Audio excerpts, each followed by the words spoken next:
حياكم الله متابعي قناتنا الأعزاء، إن شاء الله الكل بخير. وأقدم لكم هذا الخبر الحزين بوفاة الفنان الكبير ياس خضر.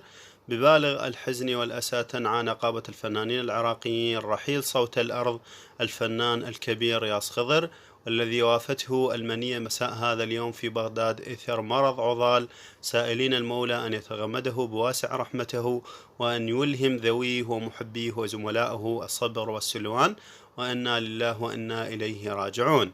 ياس بن خضر بن علي القزويني الحسيني، مواليد 1938، مطرب عراقي من محافظة النجف. بدأ ياس خضر حياته قاطع تذاكر في مستشفى أبو صخير بالنجف، تحول إلى نجم للغناء العراقي، واحد سفراء المعتمدين في العالم والوطن العربي، حتى بات علامة مضيئة في سماء العراق. رحم الله ياس خضر ويسكنه فسيح جناته. متابعين الكرام، إلى هنا نصل إلى نهاية الفيديو، في أمان الله.